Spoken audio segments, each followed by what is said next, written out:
Welcome to EPG Pathshala. I am Professor K. Sita Ramarao, Vice Chancellor, Dr. B.R. Ambedkar Open University, Hyderabad. Today we are going to know about the public policy and its implementation. Today's module will introduce you about the nature, meaning and importance of the public policy and its implementation. As part of the public policy study, we should understand the process, actors and institutions involved in the implementation of the public policy. So these actors and institutions will play an important role in the successful implementation of the public policy. The effective and successful implementation of the public policy is very important to, as part of the development strategy, it plays very important role. So we need to understand the role played by the actors and institutions, those who play very crucial role as part of the implementation. So this public policy implementation is an neglected area of public policy studies. So we have to understand the nature of its implementation, which play a crucial role in understanding the development strategy and the successful governance of the governments. Section 1, Introduction. Implementation of policies is crucial to the success of public administration and government. E.C.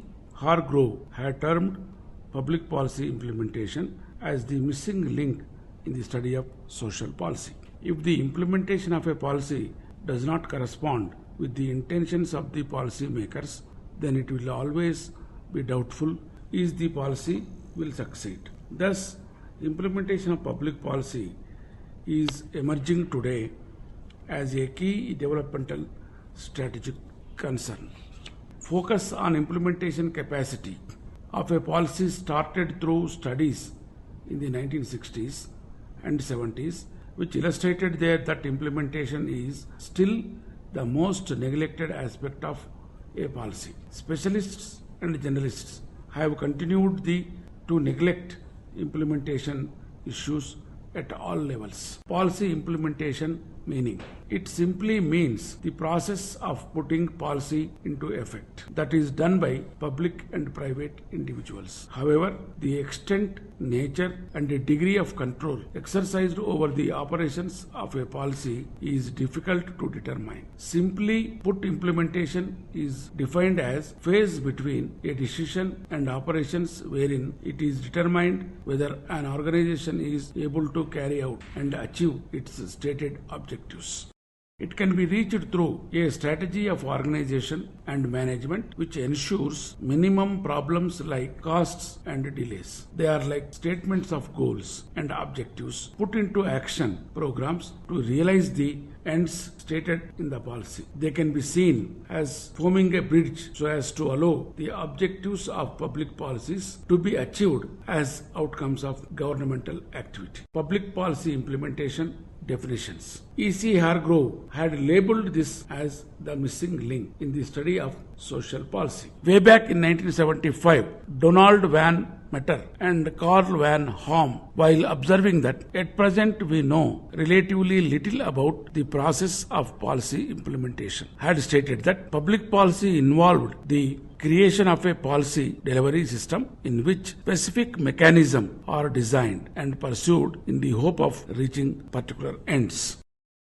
Pressman and Waldowski, who view implementation as a process of interaction between the setting of goals and actions geared to achieving them, also define it as the ability to forge subsequent links in the causal chain so as to obtain the desired results. According to Walter Williams, in its most general form, an inquiry about implementation capability seeks to determine whether an organization can bring together men and material in a cohesive organization's stated objectives. On the other hand, Van Meter and Van Horn state that policy implementation encompasses those actions by public and private individuals and groups also that are directed at the achievement of goals and objectives set forth in prior policy decisions. In Barrett and Flood's opinion, implementation process is a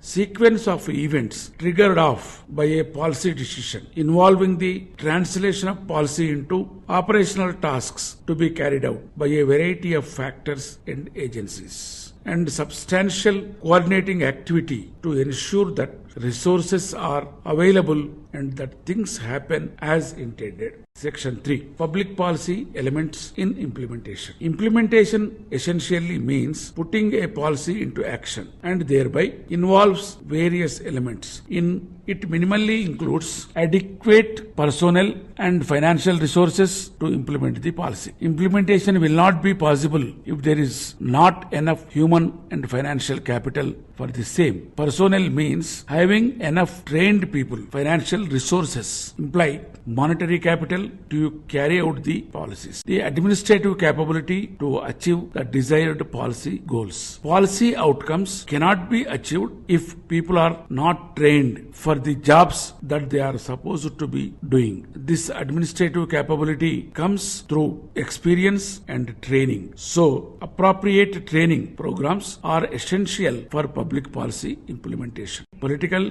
and judicial support. Public policy implementation cannot be possible without the support from the legislative, executive, and judicial wings of the government. Assistance from all these quarters is essential for successful implementation of the policy. According to Barrett and Fudge, this is dependent on A. Knowing what you wanted to do. B. The availability of the required resources. C. The ability to marshal and control the resources to achieve the desired end. And D. If others are to carry out the tasks, communicating what is wanted and controlling their performance. Section 4. Implementation approaches. Top-down model, that is Jeffrey Pressman and Aaron Wildavsky, policy implementation relationship. Pressman and Wildavsky have been considered as the founding fathers of implementation of public policy. And for them, a policy normally contains both the goals and the means for achieving them. Effective implementation of a policy depends, according to them, on the link between different organizations and departments at the local level. It also depends on argument, top-down system of control and communication and resources to the job.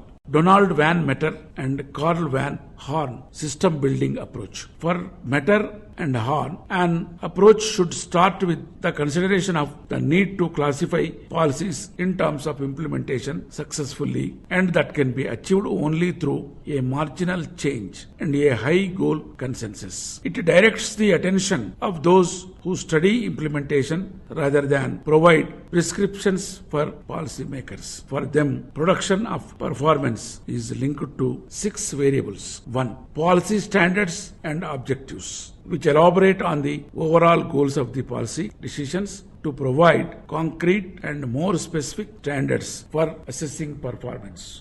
Number 2. Resources and incentives made available. Number 3. Quality of inter-organizational relationships. 4. Characteristics of the implementation agencies, including issues like organizational control, but also inter-organizational issues. 5.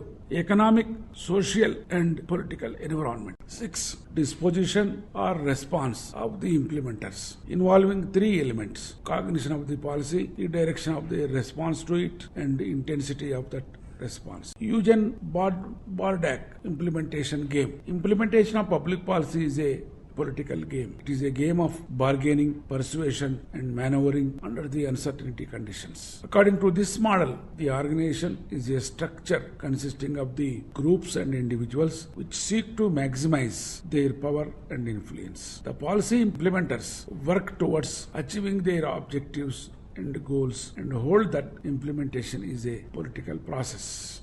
Brain Hogwood and Lewis Gunn. Recommendations for policymakers. For Hogwood and Gunn, policymakers are elected democratically and thus they should try to ensure that external circumstances do not impose crippling constraints. They recommend that adequate time and sufficient resources should be made available to the program at each stage in the implementation process and that the required combination of resources is actually available.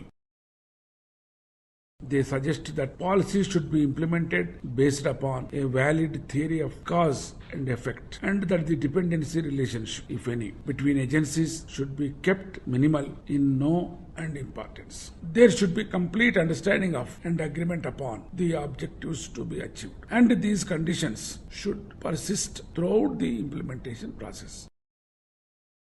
The objectives should be specified in complete detail and perfect sequence of the tasks to be performed by each participant. There should be perfect communication among and coordination of the various elements involved in the program so that those in authority can demand and obtain perfect obedience. The bottom-up model. The scholars who subscribed to this model believed that public policy implementers have to interact with their clients. Michael Lipsky model of street-level bureaucracy. Lipsky believed in street-level bureaucracy and in the argument that the decision of street-level bureaucrats becomes the public policies they carry out. These bureaucrats develop methods in a routine and stereotyped way and develop the conceptions of their work. Besides, their clients assist in narrowing the gap between their personnel and work limitations. Thus, there needs to exist diverse approaches to secure accountability of implementers. This approach believes that the implementation process involves negotiation and consensus building, which takes place in the administrative capability environment and the environment of cultures of organizations involved in administering public policy. The environment is also political in nature in which policies are carried out. Here, the professionals shape the policies and play an important role in ensuring the performance of a policy. Policy action relationship model. Barrett and Fudge have developed the theme of analysis where the stress is on the interaction with the outside world, where implementation can be understood in terms of policy action continuum. Here, the interactive and bargaining process takes place between those responsible for enacting policy and those having control over resources. Here, emphasis is on issues of power and dependence in contrast to those in the top-down or bottom-up approaches. Inter-organizational interaction approach. This implementation process involves interaction within a multiplicity of organizations. It has two approaches: power dependency approach, organizational exchange approach. Power dependency approach believes in relation of implementation and interaction of organizations. A power relationship is built up by the interaction between these two. The organizations work towards securing and protecting the interests and maintaining their autonomy so that the implementations do not suffer. Organizational exchange approach believes in organizations' collaboration with their counterparts for mutual benefits compared to that of the power dependency approach, in which the organizational relations are based on dominance and dependence. Implementation is analyzed in terms of institutional structures comprising of actors and organizations. Here, the implementation of programs gives rise to a complex pattern of interactions that the top-down frameworks do not recognize. The drawback about these approaches is that they fail to explain implementation and their applications do not prove to be successful. Synthesis of bottom-up and top-down approach. Sabatier and Maximinian have put forward the idea of synthesis of bottom-up and top-down approaches, as they believe that the 6 conditions required for the effective implementation of policy objectives are: number 1, clear and consistent objectives to provide a standard of legal evaluation and resource. Number 2, adequate causal theory, thus ensuring that policy has accuracy theory of how to bring change. Number 3, implementation structures that are legally structured so as to enhance the compliance of those changed with implementing the policy and those groups that are the target of the policy. Number 4, committed and skillful implementers who apply themselves to using their discretion so as to realize policy objectives. 5, support of interest groups and sovereigns in the legislature and executive. And finally, 6th point, changes in socio-economic conditions that do not undermine the support of groups and sovereigns or subvert the causal theory underpinning the policy. Section 5.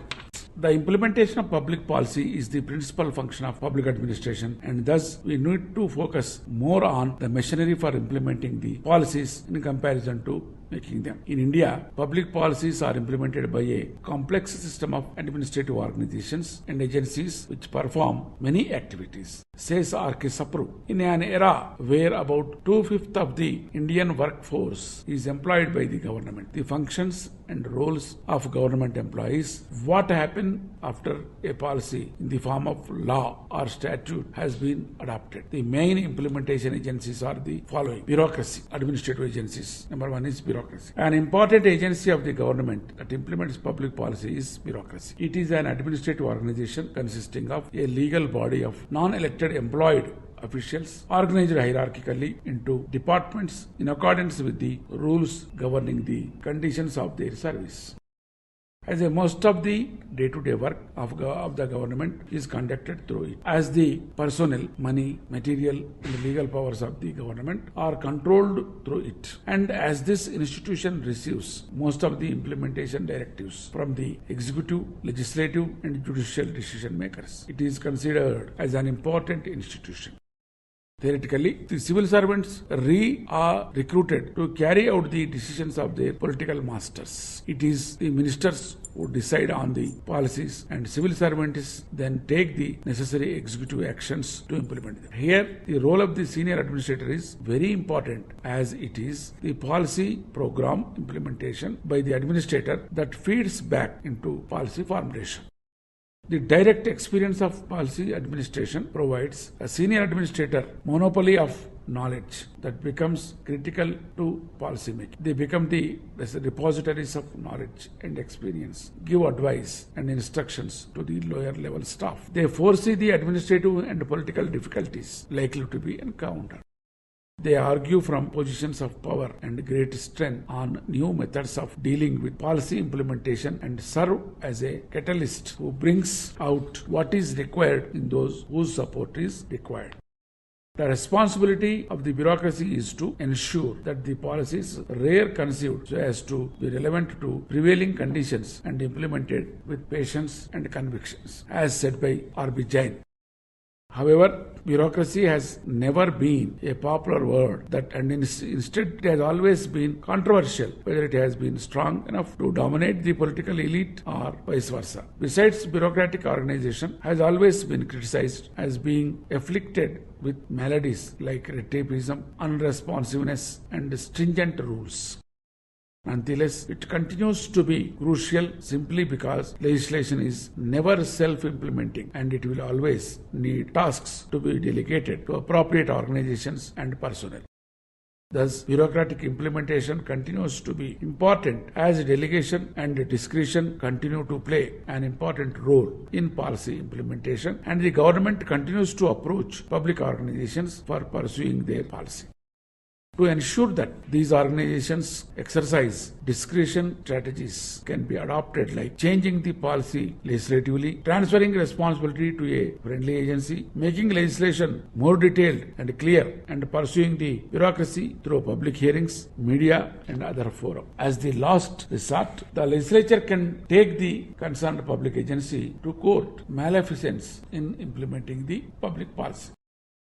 Legislative bodies. Legally, the power of legislature, Parliament in India, is very strong and virtually unlimited, and thus it also acts as an important implementer of public policy. Legislative bodies play a crucial role in limiting administrative discretion and delegation, subjecting administrative action to examination and criticism, authorizing taxation and expenditure, holding the executive accountable for its financial decisions, specifying limits in the legislation over the use of budgetary funds, and issuing statements and suggestions on how the policy should be implemented. Parliamentary approval is needed for top-level administrative appointments and also sought before some action is taken against them. The control, thus, which the Parliament exercises over the executives is of three types. 1. Control over policy. 2. Control over implementation and the day-to-day working of the departments. And 3. Control over public expenditure.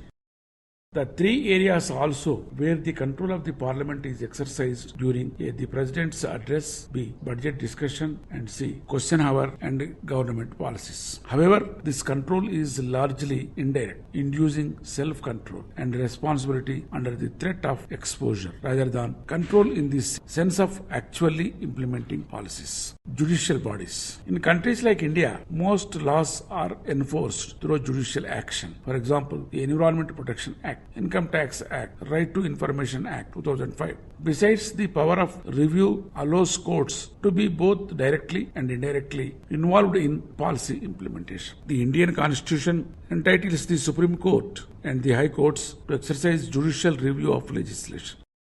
These judicial bodies have helped in obstructing or nullifying the implementation of particular policies through their interpretation of statutes and decisions with the aim of defending the weak, the poor, and protecting the citizens from growing state power. Example, the Supreme Court's ruling in September 2003, restraining the Government of India from implementing disinvestment policy without seeking parliamentary approval regarding the disinvestment and privatization of Hindustan Petroleum Corporation Limited and Bharat Petroleum Corporation Limited, and so on. The causes of judicial intervention can be many, like lack of jurisdiction, errors of law, errors of fact-finding, abuse of authority and errors of procedure, etc. Besides, administrative tribunals and agencies for administrative adjudication operate to exercise checks on the function of the implementing agencies. For example, the civil courts should interfere in case the agency of Tribunal 1 has acted on an issue outside its jurisdiction. 2. Has overacted, which means acting in excess of its powers. 3. Has acted against any rule of natural justice. 4. Where the compliance of the provisions of the Act has not been adhered to. And 5. Where its proceedings has been fraudulent and dishonest.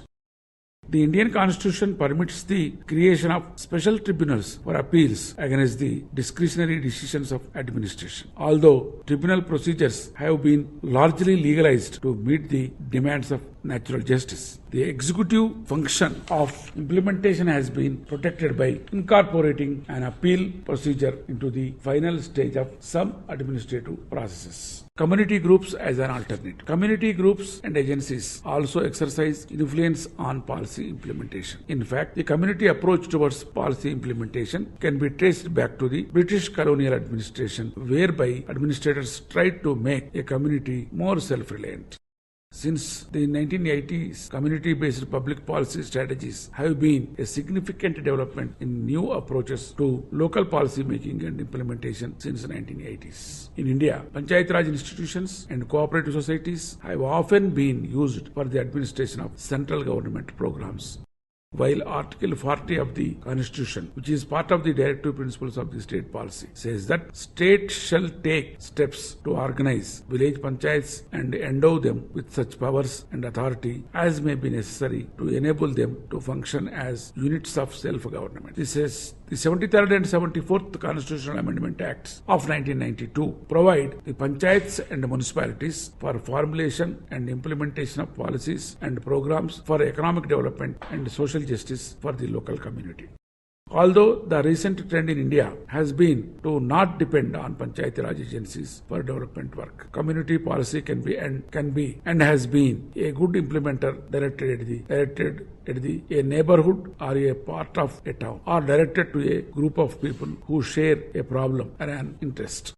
The community is visualized as an agent of social change and reform, and the strategy is to use it as a channel of defending the interests and rights of individuals and groups who are threatened by the power of bureaucracy. Influence and political structures. Policy implementation process is also affected by political parties and executive staff agencies. Politicians and civil servants will always stand at two ends of the same pole. That is, while civil servants will argue that their policy-related advice to ministers is based solely upon practical considerations of feasibility in implementation. Politicians will claim that they concern themselves only with implementation when policy goals are being distorted on a day-to-day practice.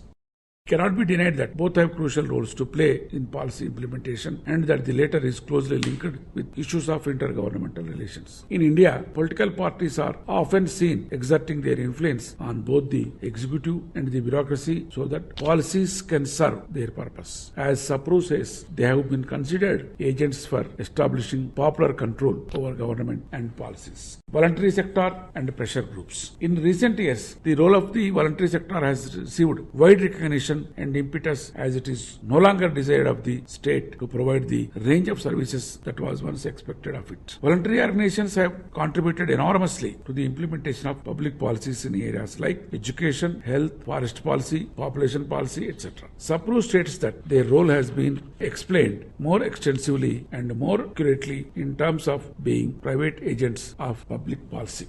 NGOs, civil society groups, and actors that engage in group action are more effective in implementing public policies as they serve as links between individual citizens and policy implementers. Pressure groups also sometimes show resistance to the implementation of government policies which affect them. They cannot be ignored as invariably the government has to reply on the pressure groups for implementation of its policies. Such interests can gain control in the formulation of policy as a price of its successful implementation. Nonetheless, the level of dependence of public agencies on the private sector and the voluntary sector is comparatively small. But contracting out services to voluntary and private sector organizations has expanded rapidly in India and elsewhere, giving rise to public-private partnerships, which is a bottom-up model for delivery of government and private services like e-governance, education, entertainment, and the like for the sake of the citizens. Implementation techniques. Section 6. How a policy will perform depends a lot on what implementation techniques are adopted and how they are put into use. Policies and programs do not implement themselves, and thus implementation schedules are critically important. It is crucial that to translate public policies into reality, specific techniques be translated into reality. Implementation agencies particularly play a very important role in monitoring and evaluating the progress of policies. A small-scale demonstration exercise can generate useful information and work out operational units. There should be periodic visits to sites by program personnel so that staff capability and management practices can be examined. Thus, correct timing, effectively scheduling, planning and timing are very important techniques in implementation of public policies. According to Albert Watterson, there can be a number of broad-based approaches towards implementation techniques. Viz. A. Creating the necessary conditions for implementation. B. Paying attention to bridging the gaps which frustrate implementation. C. Continuously evaluating policy progress as changing conditions can lead to deviation from the intended policy designs. D. Doing a prior analysis of policy to improve the policy implementation. This helps time schedules and cost estimates. Now section 7 finally deals with conditions for successful implementation. Successful implementation needs a number of conditions, most important being concreteness and clarity, setting of guidelines and administrative discretion, attention to details, and guidelines which facilitate translation into procedures for compliance. It needs good use of time and resources and should not be confused with impact measures. One can pay more attention to implementation capacity through a checklist of questions as said by W. Williams. Number 1. How well articulated is the policy to the implementers? Number 2. How capable are the policymakers of developing meaningful guidelines for and assistance to implementation? Number 3. How capable are the implementers to develop and carry out new policy? Lastly, how much ability or power do either have to change the order? It can become difficult to gain compliance where a policy or program is to be implemented by agencies whose intentions do not necessarily coincide with those of the policy formulators. These problems can be tided over by gaining credibility, referring to higher authority, and at times also through financial incentives. Finally, it can be concluded that Public policy making does not end with the decisions arrived at. Unless it is effectively implemented, policy making sounds hollow. It will not create any impact on the society or on the government. The implementation process requires a lot of continuous measures to be taken up. One is about creating an environment and coordinating the resources, personnel, expenditure, and other related matters, and also issuing necessary directions and orders to the persons or personnel or agencies involved in the implementation of the public policy. Finally, the success of governance and governments depends upon effective and efficient implementation of the public policies.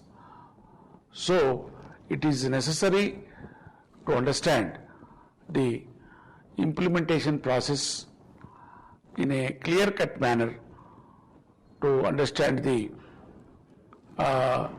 reality of the public policies in the society.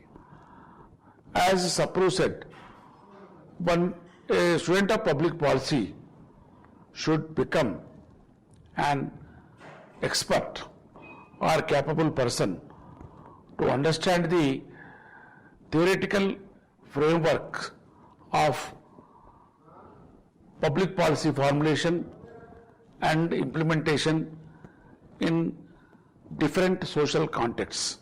Then only the understanding public policy will be completed. That means public policy making process involves policy formulation, implementation, evaluation, and introducing necessary changes in the continuum of policy and administration.